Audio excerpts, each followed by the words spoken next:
Salmo 77. Foi essa palavra que Deus me deu para a gente abrir a campanha. Quem está ansioso para ouvir a voz de Deus? Então, fique atento aí, fique ligado, porque Deus vai falar com você. Deus vai ministrar no teu coração. Preste bastante atenção na palavra, pois Deus vai falar contigo. Salmo 77, versículo 11 assim: clamei a Deus com a minha voz, a Deus levantei a minha voz, e Ele inclinou para mim os ouvidos. Versículo 2: no dia da minha angústia busquei ao Senhor, a minha mão se estendeu de noite e não cessava, a minha alma recusava ser consolada. 3: lembrava-me de Deus e me perturbava, queixava-me e o meu espírito desfaleceu. Sustentaste os meus olhos vigilantes, estou tão perturbado que não posso falar. Considerava os dias da antiguidade, os anos do tempo passado. De noite eu chamei a lembrança o meu cântico, meditei em meu coração e o meu espírito investigou. Versículo 7, ele faz uma pergunta: rejeitará o Senhor para sempre e não tornará a ser favorável? Cessou para sempre a sua benignidade? Acabou-se já a promessa que veio de geração em geração? Esqueceu-se Deus de ter misericórdia? Ou encerrou Ele as suas misericórdias na sua ira? Somente até aqui. Vamos orar. Senhor, venha falar conosco. Precisamos ouvir Tua voz. Precisamos ser ministrados pelo Teu Espírito Santo. Revela-nos, ó Deus, o Teu querer, a Tua vontade, e nos abençoe em nome de Jesus. Amém. E graças a Deus. Você pode aplaudir o Senhor por um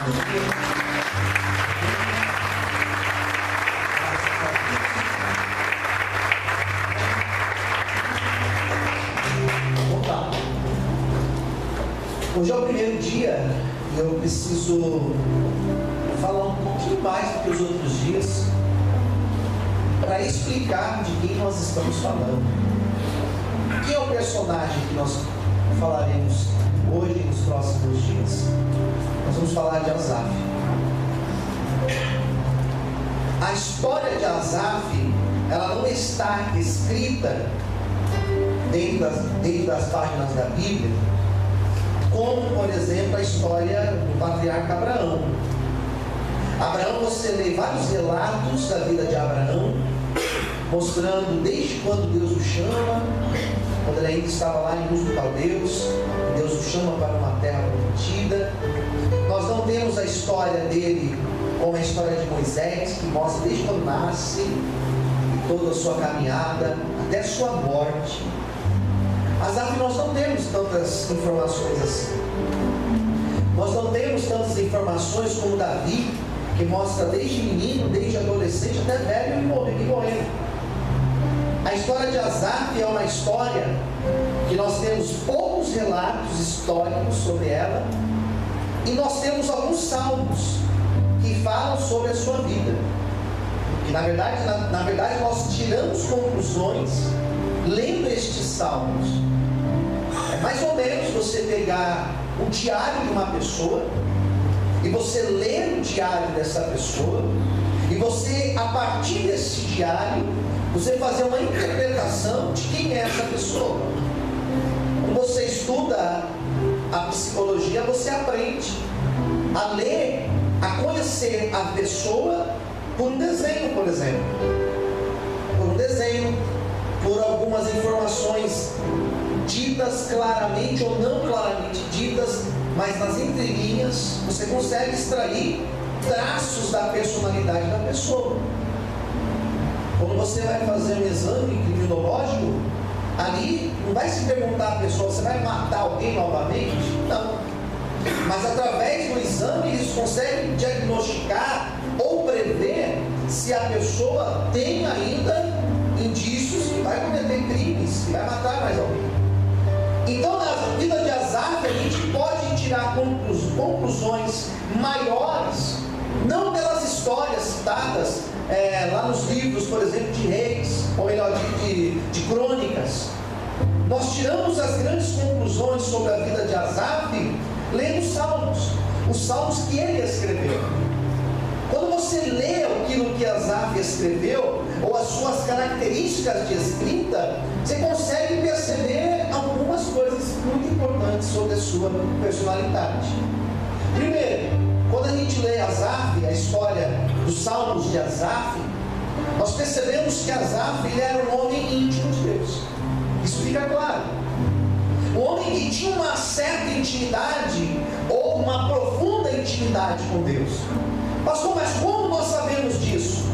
Você vai perceber no decorrer desta campanha, que nós vamos ler alguns Salmos, que Asaf, ele simplesmente fica transparente aos olhos de Deus.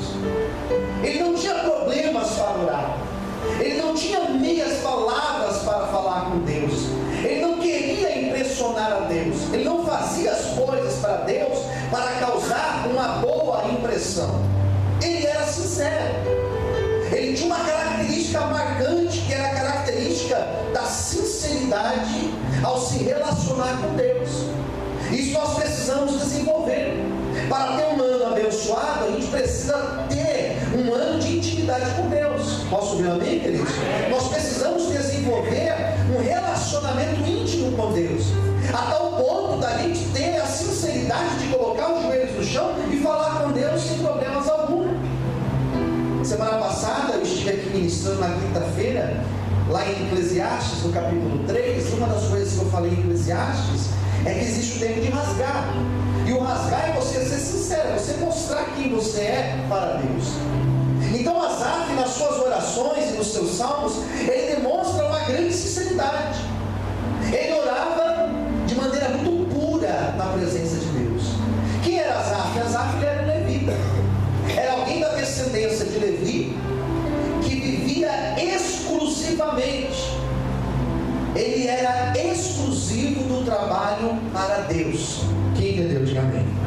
Lá os judeus, eles tinham, pelo menos no período de Asaf, eles tinham uma separação daqueles que eram separados, daqueles que eram exclusivos para o serviço, os chamados levitas, e aqueles que eram os seculares, aqueles que serviam a Deus, mas tinham a sua vida secular, trabalhavam, produziam, tinham uma vida comum. Asaf não era comum. Você pode falar isso para quem está ao seu lado? Diga assim: você também não é comum. Diga assim: você não deve ser comum. Asaf não era comum, ele era diferente. Ele era separado. Outra coisa, diga para o seu irmão do lado: você tem que ser separado.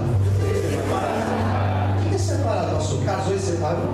Não, separado é exclusivo. Asaf pertencia ao serviço de Deus. Aleluia.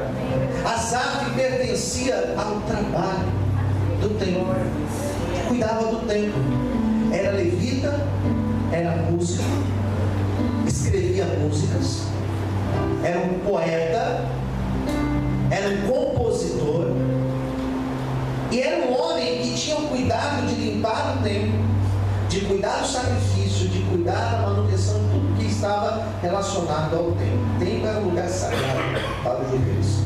Até hoje, quando você vai lá no Muro das Lamentações, o Muro das Lamentações é um lugar sagrado para os judeus. Por quê? Porque aquele muro é do templo.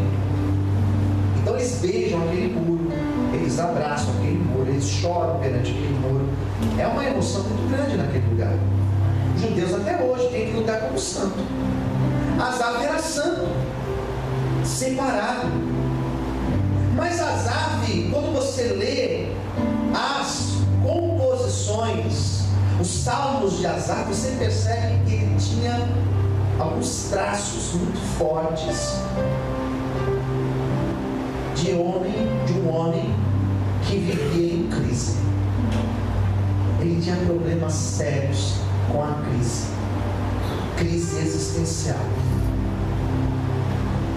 Eu nunca vi falar de tantos casos de pessoas em crise emocional como eu ouvi no ano de 2018. Eu vi muitas pessoas contando cerca de suicídio, pastores se suicidando, pessoas cometendo suicídio, jovens, adolescentes. Isso é muito sério. Uma mãe me procurou essa semana, foi ontem, para falar da sua filha, com um traço seríssimo de suicídio. Então tem sido uma coisa muito constante. Asaf era alguém que vivia em crise. Pastor, Asaf queria cometer suicídio? Não, não é isso. Mas ele tinha crises profundas. E algumas dessas crises, para não falar todas elas, não eram crises porque o casamento dele não estava bem. Talvez até fosse, mas nos Salmos não aparece. Não era crise porque ele tinha um filho adolescente, rebelde, cabeça dura. Ele tinha problema com o filho? Pode ser que fosse, mas os Salmos não mostram. O Salmo 73 vai dizer que ele entrou em crise porque ele olhou a prosperidade do ímpio e ele não entendia porque o ímpio prosperava e ele não prosperava. Essa foi uma das crises. O Salmo 77, você lê depois ele de ponta a ponta. Eu, pelo menos, não enxerguei motivos para que ele entrasse em crise. Não precisa ler agora. Vou ler agora, mas eu vou tentar subir, não, depois você lê em casa. Mas não dá para identificar qual era a sua crise. Mas vai falar que ele estava em crise muito profunda. Numa crise tão profunda que algumas coisas que para ele eram bem resolvidas entraram em questionamento. Como é duro você ter coisas bem resolvidas na vida e elas entrarem em questionamento. Ele nunca teve problema de orar e esperar Deus responder a sua oração. Asaf era maduro espiritualmente. A pessoa que é madura espiritualmente, ela sabe que relacionamento com Deus não é miojo. Você coloca na panela, quantos minutos faz o miojo? 3 minutos. Oração é assim, eu oro e pá, miojo. É igual pedir uma pizza, é igual pedir um aplicativo lá, o Uber. Mas a pessoa que é madura espiritualmente, ela sabe que ela vai orar e que existem algumas respostas que elas vão acontecer imediatamente. Já aconteceu? O que já aconteceu? Diga amém. Não entendi. Quem já aconteceu? Diga amém. Daí eu pergunto, todas as orações são assim? Sim ou não? Então nós sabemos. O maduro espiritualmente sabe que ele vai orar em algumas causas urgentes. Eu já orei por pessoas enfermas, na hora elas foram curadas. Já orei por pessoas enfermas que não foram curadas, não entrei em crise. Já orei por pessoas em um dia e no mesmo dia receberam alta. Mas já orei por pessoas num dia e depois de uma semana receberam alta. Não entrei em crise, porque eu tenho maturidade para entender que algumas coisas são mais rápidas e outras não, porque tudo existe o tempo de Deus. Asaf sabia disso. Mas parece que quando ele escreve o Salmo 77, ele entrou numa baita de uma crise. Ele vai dizer, ele vai chamar aquele momento, sabe como? Ele chama o momento, no versículo 2, ele dá o nome de no dia da minha angústia. Ele não conta o motivo, mas ele só fala isso. Eu estava angustiado. Ele vai descrever a angústia dele. Olha que legal, eu amo Asaf. Ele vai descrever, e uma das coisas que ele vai escrever acerca da sua angústia é que ele não conseguia dormir. Ele vai falar no versículo 4: sustentar-te os meus olhos vigilantes, ou seja, não dormir. Ele ainda fala no 4: estou tão perturbado que não posso falar. Ele estava tão angustiado que ele não conseguia dormir. Já perdeu o sono? Angustiado? já chorou uma noite inteira? Quem já chorou uma noite inteira? Diga amém. Foi, tomou um pé, tomou aquele, tomou um fora, chorou a noite inteira. Ele chorou a noite toda. Ele vai dizer que naquele momento ele não conseguia nem falar. Já aconteceu de você dobrar os seus joelhos? Comigo já. Dobrar os joelhos, não saber como orar, não saber como direcionar a oração. Meu Deus, eu não sei nem como eu devo orar. Rafael estava assim, sem saber como orar e angustiado. Então, o desenrolar do Salmo 77 é esse cenário que eu apresentei para você. Um homem de Deus, cheio de convicções, que tudo começou a desmoronar na sua vida. Angustiado, sem conseguir falar, sem conseguir orar, sem conseguir dormir. Daí o Salmo começa a descrever o que ele fez. E a primeira coisa que o Salmo vai dizer que ele fez, ele tomou uma decisão. Diga assim para quem estiver ao teu lado, diga assim: existem momentos, mais alto, diga, existem momentos que nós precisamos tomar decisões. Toma uma decisão. Você quer sair da angústia? Olhe para mim, vou ministrar uma palavra de Deus para você. Você quer sair da angústia? Você quer sair da crise? Você quer sair do mesmo ano que você teve? Quer mudar de ano de fato? Quer mudar de clima na sua vida? Então comece a tomar decisões. Ficar parado não muda, pode ter certeza. Ficar de braços cruzados não vai trazer mudança. Ficar na inércia, ficar ali parado, estacionado, aceitar do jeito que está, isso não traz mudança. Asaf estava angustiado, mas ele sabia: eu preciso tomar uma decisão. Qual foi a decisão que ele tomou, pastor? Diz o Salmo no versículo de número 2, que ele resolve clamar a Deus, ele resolve orar. E quando ele começa a orar, a engrenagem começa a funcionar, as coisas começam a sair do estacionamento e elas começam a caminhar na vida dele. Eu quero hoje profetizar na vida de pessoas aqui dentro, que a tua vida vai começar a caminhar a partir dessa campanha, a partir desse ano a tua vida vai fluir. Sabe por quê? Porque hoje vai ter posicionamento. Hoje nós vamos começar a orar, nós vamos começar a clamar, e Deus vai começar a sacudir a história da tua vida. Quantos podem aplaudir e exaltar o Senhor? Vamos aplaudir a Deus. Serve ele a toda mais forte.